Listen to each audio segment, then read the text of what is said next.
now. Good evening, everyone, and welcome to the News 4 Rundown. I'm Sean Yancey. Thank you for spending part of your Memorial Day with us. We're going to take you to all the parades and the celebrations today to honor our fallen soldiers. But first, let's talk a little bit about the forecast, because we have seen rain for the last 7 straight days, and that trend will continue tonight and into your Tuesday morning. Storm Team 4 radar shows showers moving into the region right now. We need the rain, but the question is, when will it stop? Storm Team 4 Chief Meteorologist Doug Kammerer is tracking all of that for us tonight. Hey, Doug. Well, we did see rain in parts of the area today, but now we're seeing at least some clearing. The sun trying to penetrate through these clouds out there, but still some cloudy skies around the area. But most of the rain has been moving down to the south. You can see it down towards areas around southern Maryland, a little bit of shower activity around the Beltway, and then down farther to the south. That's where most of it is right now, but there's not much out there, just some sprinkles. This is the one shower around Culpeper that I've been watching, but some showers moving along the southern portion of the Beltway in towards Prince George's County, and then a few more down towards southern Maryland. Now, the wider picture showing more rain down to the south and the cloud cover. You see the clouds kind of moving south? They'll move right back to the north, and so will the rain chances. So we will see more rain as we make our way into the day tomorrow. Showers continue to move south this evening. More rain into tomorrow, especially the early part of tomorrow. Clouds, storms possible on Wednesday, and then much better weather later this week. I'm going to break that down for you in the 10-day forecast, but it's looking really good as we head towards the weekend, the end of the week, and your weekend. Looking forward to the weekend. Memorial Day is a time to honor the men and women who made the ultimate sacrifice for our country. Across the river in Arlington this morning, President Trump and Vice President J.D. Vance participated in a ceremony at Arlington National Cemetery. President Trump laid a wreath at the tomb of the unknown soldier, and Joint Chiefs Chairman General Dan Kane honored the fallen U.S. service members and paid tribute to Gold Star families and the 13 U.S. troops who've been killed in this year's U.S. operation against Iran. We cannot replace what you've lost, but we can promise you this: your loved ones' names will never be forgotten. Their names are etched into the stones in this great cemetery, but more importantly, woven into the fabric of the story of our nation. President Trump also delivered remarks thanking several veterans who were in attendance. He reminded Americans that before celebrating the nation's independence, the country must first honor those who died while defending it. The annual National Memorial Day Parade rolled down Constitution Avenue earlier today. The parade honored our nation's war heroes and also commemorated 250 years of American independence. As News 4's Mauricio Casillas shows us, the rain did little to stop people from coming together to reflect on the importance of this day. Rain jackets and umbrellas were everywhere at this year's National Memorial Day Parade, but neither the weather nor the gray skies stopped thousands of people from coming together in our nation's capital to honor those who made the ultimate sacrifice. More than 200 groups from different corners of the country and from all walks of life made their way down Constitution Avenue to mark Memorial Day. I love America, and this is what America's all about. Ed Purcell, a Marine Corps veteran, says he was touched to see so many people lined up to take in the parade. It means a lot. Rain, shine, snow, it doesn't matter. People want to be out here, like me. These fine folks are all about that, and God bless them. Holding a picture of her twin brother Sean high above her head, Sarah Stevenson is one of the many dealing with loss this Memorial Day, but she says being able to come together and support one another is important to help heal. It means so much to me, since it means that we are not forgetting those of us who have been lost. The parade commemorated 250 years of American independence with reenactments, musical performances, and high-profile guests honoring the nation's history. I don't think any of us can ever say thank you enough. But to actually meet the servicemen and women in the stands and on the floats and say thank you face to face, I think is the smallest start to the biggest thing we owe them. And at a time where many feel divided politically, the parade was a chance to reflect on the things that can unite us. I think this year is just special in general. Thinking about kind of where we've come as a nation, where we still need to go, and how do we need to get there? The answer is unified, as you can see from the unity that we have out here today. A coming together of people from all over the United States, and an important reminder of the sacrifices that helped shape our history as we continue to commemorate 250 years of American independence. Reporting in the district, Mauricio Casillas, News 4. Rockville, Maryland continued its annual tradition of hosting a Memorial Day parade for the community. News 4's Megan McGrath was there for all the sights and sounds. Well, the weather not so great, but as you can see, the Rockville Memorial Day Parade is a go. And the good thing here is that they picked a spot. They waited about a half hour, started a half hour late. But when the parade started going, the rain had stopped. So that's good news there. This is an annual event that dates back to 1944. So it's a long-standing tradition here in Rockville. And you can see all the families that have been lining up all morning long here on the sidewalks. And we're talking about multiple generations of families. You've got grandparents, their children, and their children's children. They've brought out lawn chairs. They got here early to stake out good spots so that they can see the parade go by. So a lot of fun for folks. And those who braved the wet conditions, they say it's important to remember the sacrifices of the servicemen and women who lost their lives in defense of this country. I'm from a generation that served in Vietnam, and I had a number of friends who passed away in Vietnam, and I think of them every Memorial Day.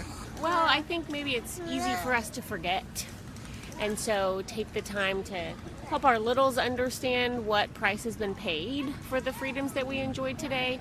And I think even getting so far away from some of the wars and some of the losses, I think it's important to still show up and still remember those times. When it was raining, the numbers were a lot smaller, but once we got a break in that weather, you can see that people came out in larger numbers, and it didn't dampen the enthusiasm of those who come every single year on Memorial Day. In Rockville, Megan McGrath, News 4. Memorial Day observances continue with an evening of storytelling and service. It all begins at about 20 minutes at Arlington National Cemetery's Memorial Amphitheater. The U.S. Army Orchestra will play ahead of the recognition ceremony, and the entire event will be live streamed on PBS. Here's what else we're following for you tonight. The Secret Service are still investigating following Saturday's deadly shooting near the White House. According to D.C. Police, Nasir Best from Dundalk, Maryland, opened fire on agents near a security checkpoint. Secret Service fired back and killed him. An innocent bystander was also hurt in the exchange of gunfire. That bystander is expected to survive. We have an update on a weekend shooting near Laurel Town Center. According to police, 2 people were shot around 12:30 yesterday on Baltimore Avenue. The victims are expected to survive. Investigators believe the shooting happened during a meetup for an online sale. Right now, detectives don't have any information about the shooter. They are combing through surveillance video from nearby businesses. The Loudoun Sheriff's Office is looking for anyone who may have more information about a woman who was hit by a car before she was taken to a local hospital. It happened last Thursday along Farmwell Road in Ashburn. When officers arrived, the car was gone along with the victim. Police checked with nearby hospitals and found the victim at a Nova Loudoun about 4 miles from the incident. The victim was seriously hurt. If you have any information, call the Loudoun Sheriff's Department. A Prince George's County mother is hoping police will find the thief who stole the car she bought her son as a graduation gift. It was stolen this morning in the Beltsville area. Surveillance video captured someone driving the 2023 Camaro sports car away from their home this morning while the family was inside the house. The car is valued at about $80,000. Well, there is much more to come tonight on the News 4 Rundown, including new statues along Freedom Plaza. More than a dozen were put on display to celebrate the country's 250th birthday, including a statue that another state took down because of the racist history of the man it honors. We'll have more on that controversy, plus. Most of the rain has been working its way down to the south, but it comes right back for tomorrow. I'll show you how long it lasts next, right here on the News 4 Rundown. More than a dozen statues are on display at Freedom Plaza in downtown D.C. The Department of the Interior said it's part of the celebrations for the country's 250th anniversary. But the installation comes with some controversy. There are already hundreds of comments on social media about one of the men honored with the statue, Caesar Rodney, who was known to have enslaved hundreds of people. News 4's Dominique Moody explains the statue controversy. Just been seeing all the sights and checking things out and really enjoying it. But yeah, like she said, this 250th is special to us, because we're not going to be here for the 300th. At our age, we won't. But, we won't make it. Jim and Linda from Tennessee came to the nation's capital for the Memorial Day weekend and to take in some sights ahead of the country's 250th birthday. Seeing all the statues and all the discussion about the statues and stuff like that, it's interesting. We're it's enjoying emotional. that. It's very emotional. Yes, it is. How so? It just anything that's got to do with the military and things of that sort, it has my heart. As the nation prepares for the 250th anniversary, in the heart of the district, at Freedom Plaza now sits at least 13 statues. At least one of the statues includes Caesar Rodney, a founding father from Delaware who served during the American Revolutionary War. He's known for his overnight horseback ride to Philadelphia to cast his independence vote. Department of Interior Secretary Doug Burgum announced that Rodney's statue was installed on Freedom Plaza as a commitment to celebrate the nation's history. When we talk about that period of time, there are aspects of it that are meant to be celebrated, right? But then there are aspects of it that don't necessarily, that everyone wasn't being celebrated.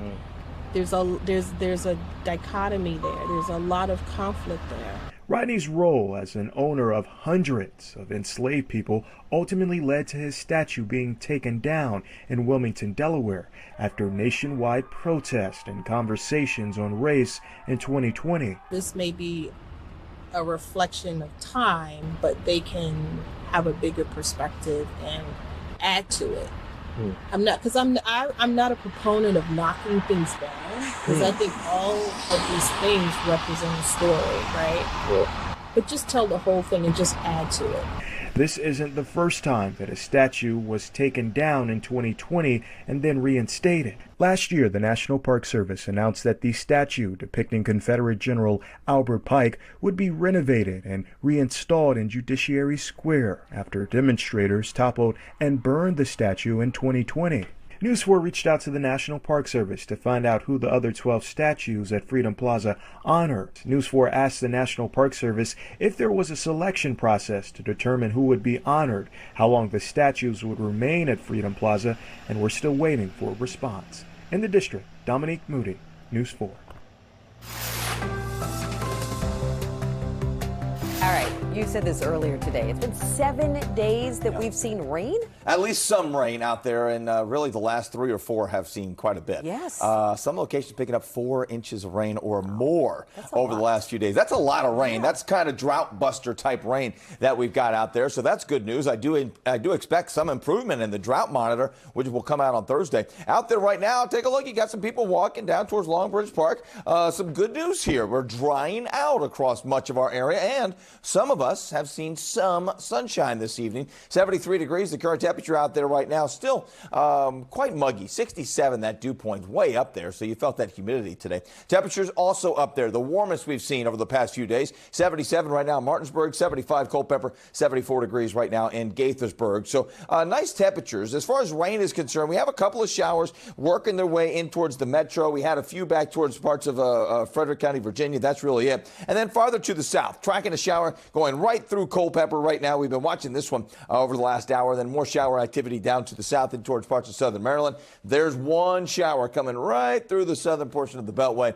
Quick sprinkles, that is it. So for the most part, we're getting done with the rain tonight. But look at all the moisture down to the south, and you can see where this is going. It's just moving up from the Gulf, working its way our way, and will continue to do so overnight. A cold front is working its way down south, too, so that's giving us drier air. But overnight, it'll move back to the north. So expect to see some fog early in the morning and expect the rain chances to come back. Look at tomorrow morning along that boundary right around our area. We've got rain for the morning rush for many of us. During the afternoon, though, a little bit of a break before more showers and the possibility of some heavier downpours, especially in our southern zones tomorrow, comes in. So that's something we're going to be tracking on our Tuesday. How about Wednesday? Well, we may start off on a dry note, but watch what happens during the afternoon, especially if we clear at all. A little bit bit of sun could really help things pop during the afternoon, and we could see a pretty good amount of downpours, maybe some thunderstorm activity on Wednesday afternoon. So we're not done with the rain just yet, but we're almost there. Tomorrow's forecast, the umbrellas, well, they'll be needed again. You need the rain early in the morning, a little bit of a break, and then again a better chance toward the evening hours with temperatures around 76 tomorrow, 80 on Wednesday, and then we're done. Thursday, Friday, the weekend looking great. Look at those weekend temperatures, well below average, but very nice. 74 on Saturday, 73 on Sunday, and most of next week, the first full week of June, looking good too. It is looking good, Doug. Thank you. All right. So, yes, this is the unofficial start of summer, and that means people will be spending more and more time outside, which often leads to more accidents. I spoke with a local doctor about the most common injuries they see this time of year and what you can do to help keep your family out of the emergency room. They're the ones you turn to in an emergency, and they've seen it all. We treat everything from sniffles to broken bones to heart attacks to strokes. We asked 3 doctors what injuries they see over and over again and what can be done to avoid them. Topping the list, e-scooters. Driving those e-scooters at night without a helmet, and maybe if there's alcohol involved too, a very dangerous combination. The problem is e-scooters can go up to 20 miles an hour, and if you lose control or hit a curb, you could get hurt. We see tons of broken bones, facial fractures, and sometimes even brain bleeds from falls off of scooters, and these are healthy people too. Best advice? Dr. Alex Koo with MedStar Health says wear a helmet and don't drive impaired. Next up, I feel like I could get crucified for this one, but trampolines. He says they're all fun and games until you end up with a fracture. We see broken bones, facial fractures, as well as brain bleeds sometimes if they're serious enough, or even spinal cord injuries too. As a father of 2, he says they are off limits at his house, but if you have one, take precautions. If you have like a safety net on the side, that's great. And then just being careful if there's definitely maybe avoiding multiple people on the trampoline at once. Dr. Kyle Burton is an urgent care physician with Kaiser Permanente and says some of the most common injuries he sees stem from DIY projects gone wrong and using tools without proper training. For all of our DIYers, I am right there with you. With some of the more attainable goals, we want to take a stab at it, but we want to make sure that we don't stab ourselves in the process. 2 other common injuries happen here in the kitchen. Oftentimes we have what we call the avocado injury, because when people are using a blade in order to cut around the seed, the blade can slip and cut your palm. If we're going to be cutting any vegetables, we have it on the surface, we're leading with our knuckles instead of with our fingers, and we're ensuring that we have good control of the knife blade.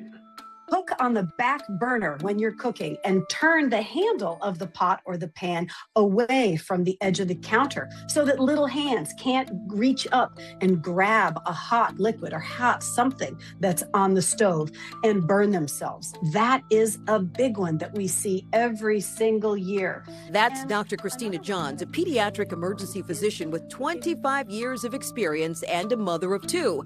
And when it comes to her kids, there's one thing you won't see them wearing. Crocs, while they seem like they're easy to get on and off of feet, they are not your friend. From getting them caught in the spokes of bicycle wheels to having sharp objects or sticks get in through the holes and cause injuries to the feet. Older kids play basketball in them, come down on a sprained ankle. Great for the beach, but bad for sports and everyday life. My kids have fallen down the steps, they have twisted their ankle at sporting events, and they've worn the wrong shoes. So I can relate to every one of these circumstances. But trust me when I tell you, as a mom and as a physician, take a little time, prevent the things you can. Good advice. All right, still ahead, a special tribute to a very unique group of women. They're volunteers, some connected by an unspeakable loss, who lean on each other with a mission to ensure that no soldier is ever laid to rest alone.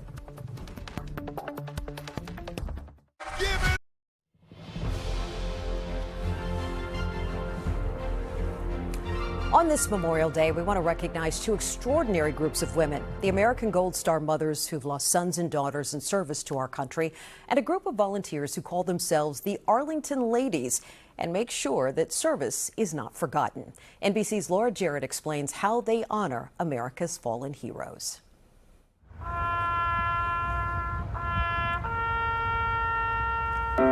Tell me what Scott was like. What did he like to do? Oh my gosh, Scott was a character.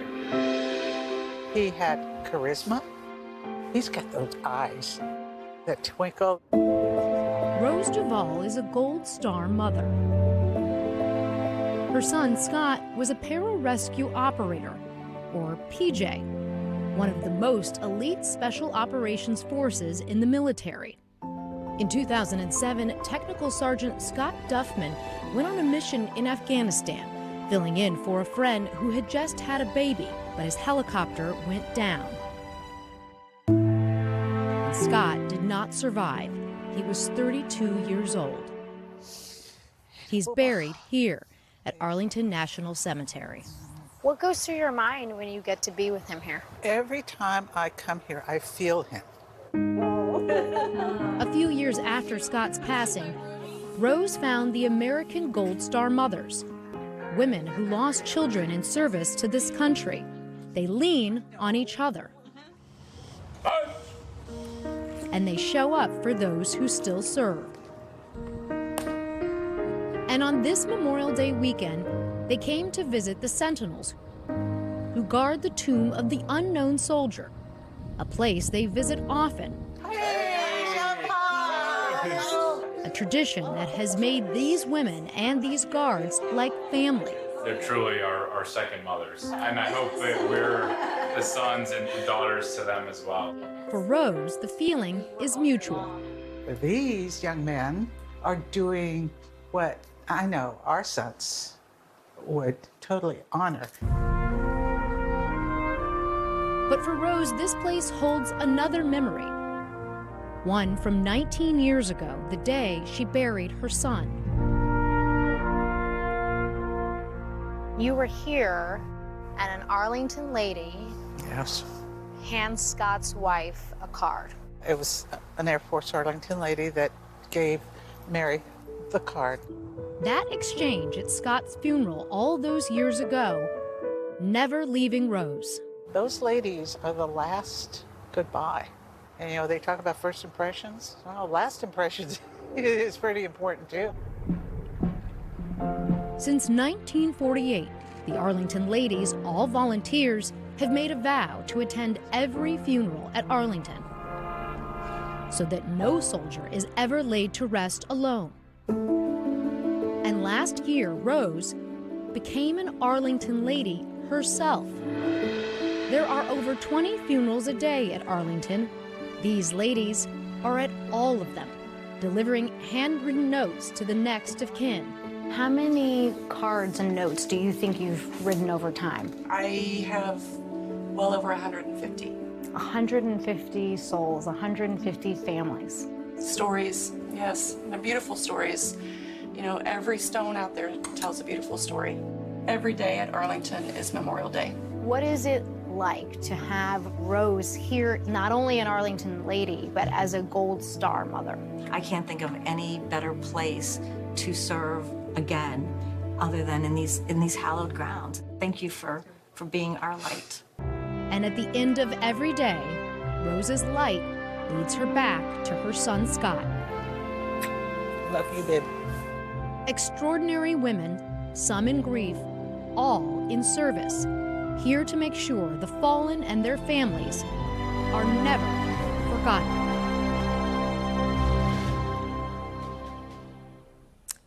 Thank you all so much for joining us for News 4, the Rundown this Monday night. We hope you will join us back here for News 4 at 11. Have a safe and happy Memorial Day.